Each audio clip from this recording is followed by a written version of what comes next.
Olá, pessoal! Dando prosseguimento ao nosso curso de movimento retilíneo uniforme, a gente vai falar sobre movimento uniforme.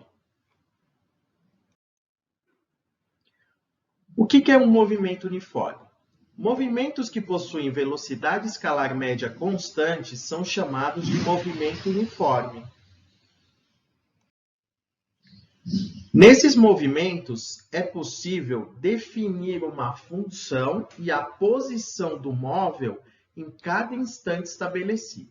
O que quer dizer isso? Quer dizer o seguinte, que a gente consegue escrever uma fórmula, que usando essa fórmula, a gente consegue descobrir a posição que o móvel vai estar no instante que a gente quiser.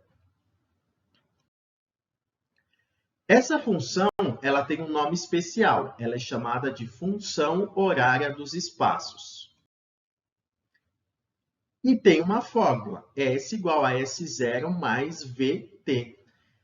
Cada parâmetro dessa fórmula corresponde, tem um significado, vai representar alguma coisa.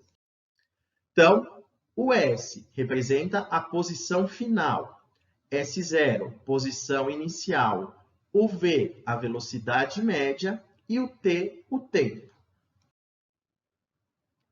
Vamos ao primeiro exemplo. A gente tem aí um móvel na posição 50 e a velocidade dele está 10 metros por segundo. Como a gente escreve a função horária desse móvel?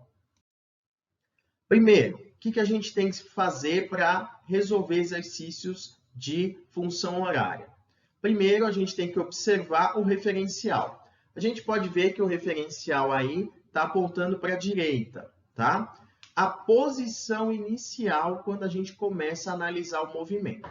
Quando a gente olha esse desenho, a gente vê que a posição que o corpo está é 50 metros. Então, essa vai ser a posição inicial. E a gente pode também observar a velocidade. A velocidade está no sentido do referencial. Significa que a velocidade vai ser positiva, no caso 10 metros por segundo. Então, o que a gente tem? S0 igual a 50 metros, a velocidade igual a 10 metros por segundo. Ela é positiva no sentido do movimento. Então, como vai ficar a minha função horária? S igual a 50 mais 10 vezes T. Quando ele pedir a função horária, a gente vai substituir somente o S0 e o V. Então, a gente está estabelecendo uma fórmula daquele movimento. Vamos a um outro exemplo. O que a gente precisa observar para escrever a função horária? Observar o referencial, observar a posição inicial, quando a gente começa a analisar o movimento, e a velocidade, o módulo direção e sentido.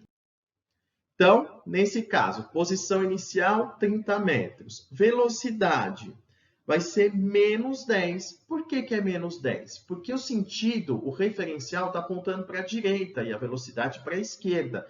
Então, ela é contrária ao movimento. Então, como fica a nossa função horária? S igual a 30 menos 10 vezes T. Não precisa calcular nada. Essa é a resposta da função horária. Bom, gente, dicas. Quando ele falar no exercício origem dos espaços, ele está falando que a posição, o S, é 0, tá bom? Relembrando, movimento progressivo, velocidade positiva. Movimento retrógrado, velocidade negativa. Obrigado por assistir mais esse capítulo. Vamos ao capítulo 9.